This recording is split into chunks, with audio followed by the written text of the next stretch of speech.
Happy Vlogmas, everyone! For my very first Vlogmas Bookmas video ever, I thought I would share a few of my favorite Christmas reads that I think maybe are a little bit under the radar.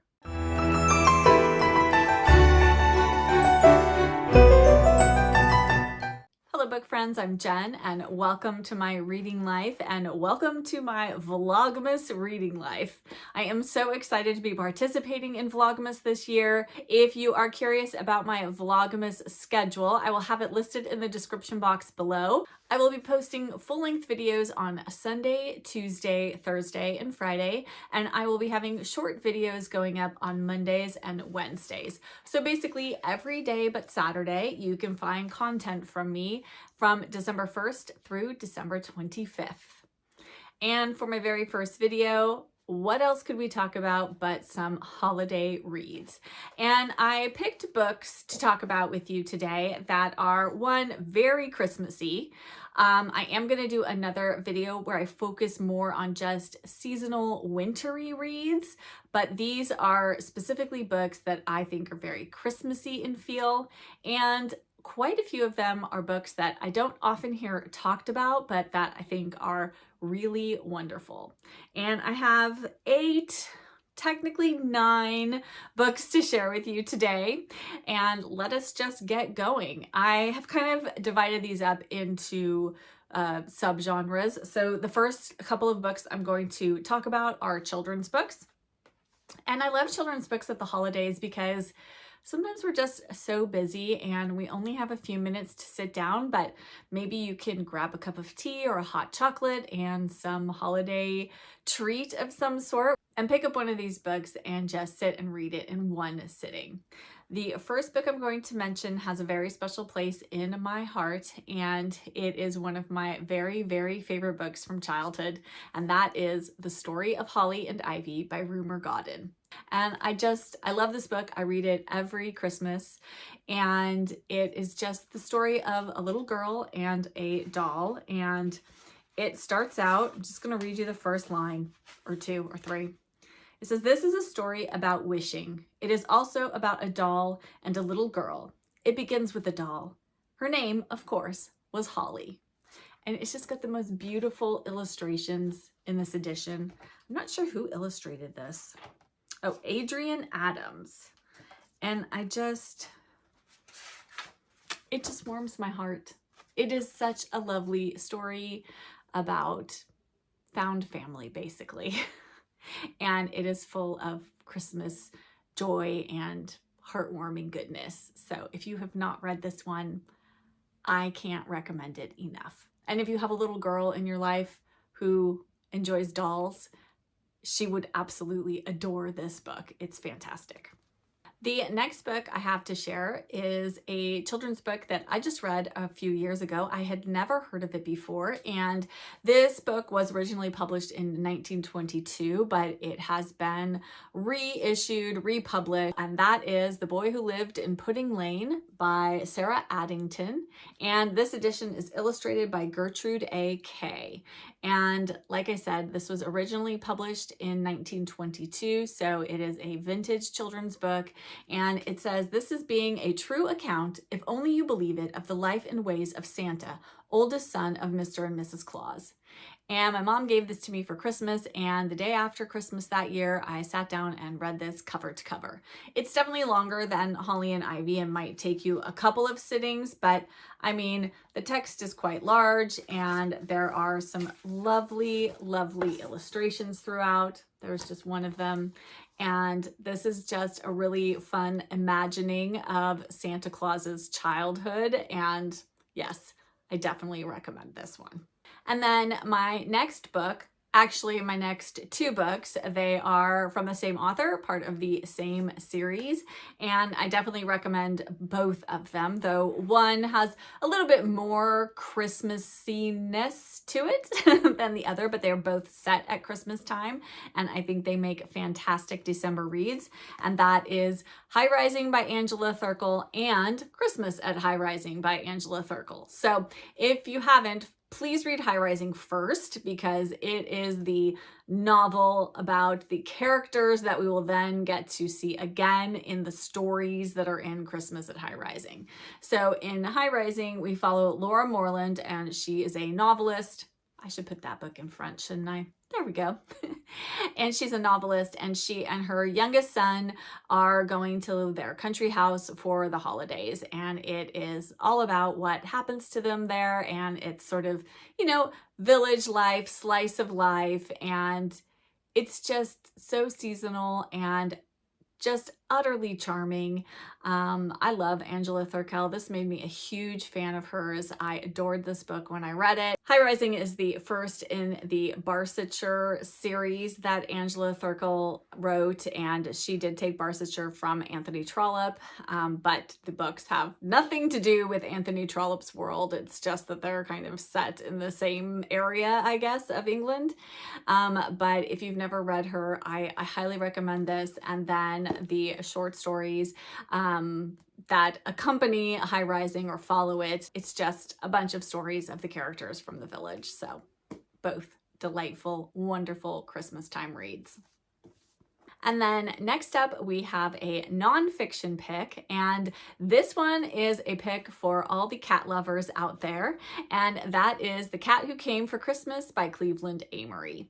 And this is the story of Cleveland Amory, who is a self-proclaimed dog lover who stumbles upon a very bedraggled and cold and miserable cat in an alleyway at Christmas time, and has to take that cat in and save it, basically.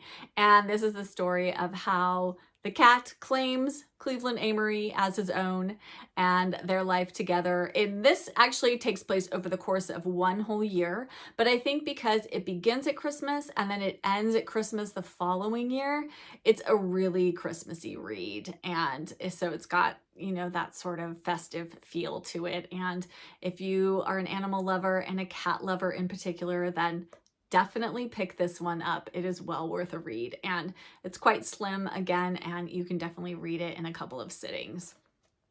My next book is The Last Christmas in Paris by Hazel Gaynor and Heather Webb. And this book is not only one of my favorite Christmas books, but it is just one of my favorite books. It is a fantastic read. I can't recommend it enough. I received this book for Christmas back in 2019. And again, it was another book that the day after Christmas, I sat down and I just read it cover to cover. It was unputdownable. Such an amazing story. And then I had to press it into my mom's hands because I knew she was going to love it too. And then I think she gave away my copy, which makes me so sad because I really, really love that book and have wanted to reread it again at Christmas time and haven't been able to because I don't have a copy of it.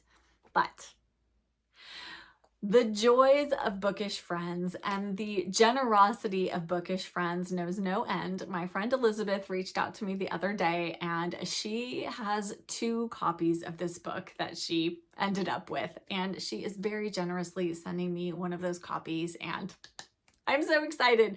So I'm probably going to be rereading this Christmas because, again, it's been like 5 years since I read it, and I really need to reread it. It is just wonderful. So what is the story about?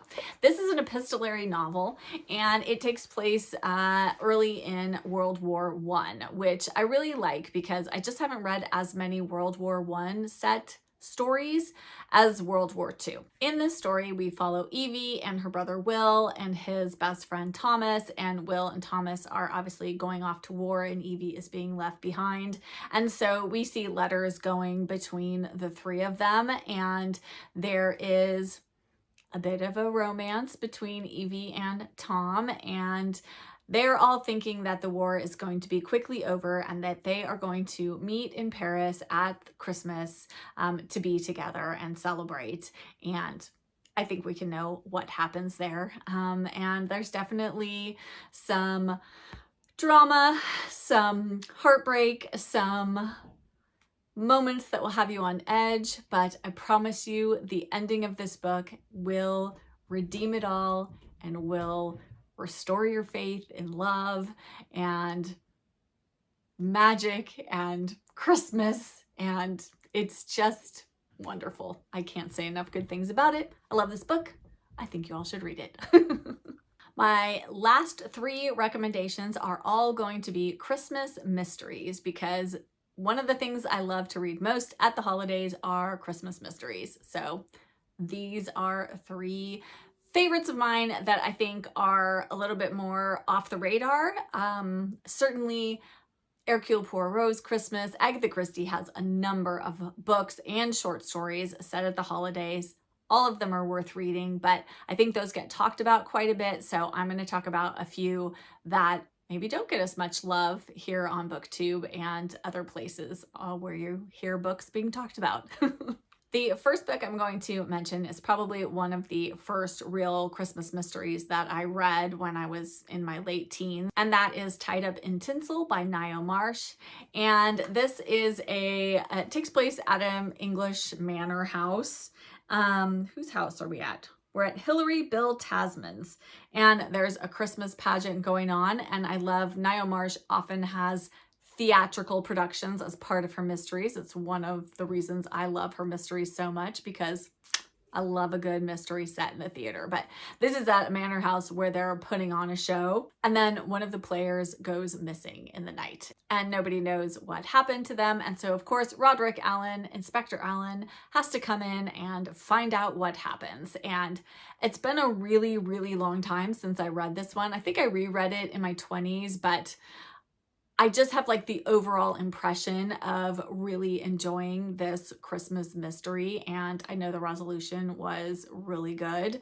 And I think Ngaio Marsh is often underrated and can definitely hold her own up against people like Agatha Christie and Dorothy L. Sayers and other Golden Age mystery writers. So if you are looking for a holiday mystery, I think Tied Up in Tinsel is excellent. And then my next Christmas mystery is one I'm not sure I've ever heard talked about on BookTube, and that is Murder for Christmas by Frances Duncan.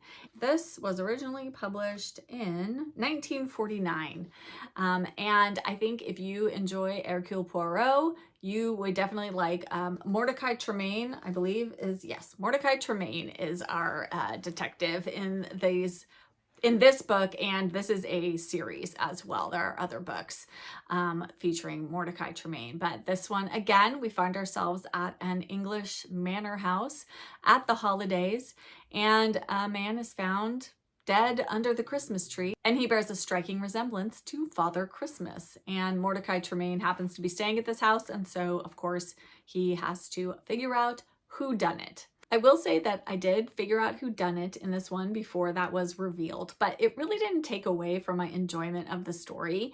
And I think it is not quite as good as Agatha Christie, but well worth a read. And I really enjoyed this one, and it's very Christmassy, and yes, so I definitely recommend it. And I've been meaning to read more in this series. So if anyone else has read any other Mordecai Tremaine mysteries, let me know which titles are good, because I would love to read more.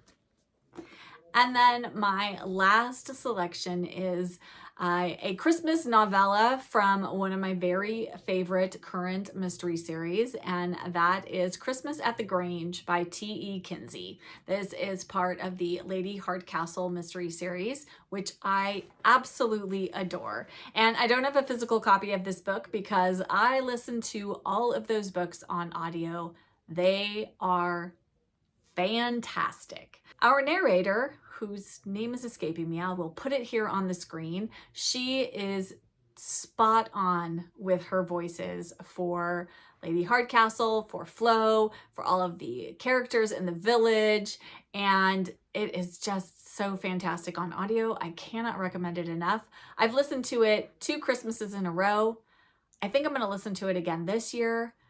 I absolutely love this novella. It is festive and fun and full of all the Lady Hardcastle and Flo goodness. And there's always like yummy food descriptions and descriptions of the village and what's going on and how the house is decorated. And I just love this series, and this little novella is perfect for the Christmas season.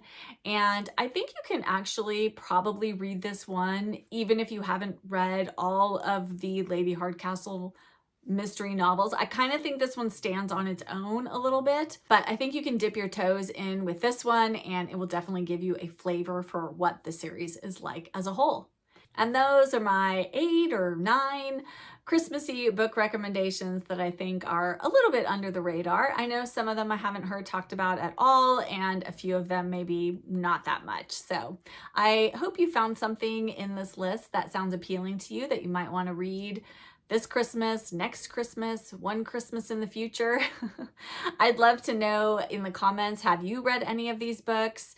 And is there anything on here that you are going to add to your TBR? And do you have a favorite Christmas book that you like to read at the holidays? I would love to hear that as well. I definitely have more favorite Christmas books than just these. It was really hard for me to whittle it down to just these few.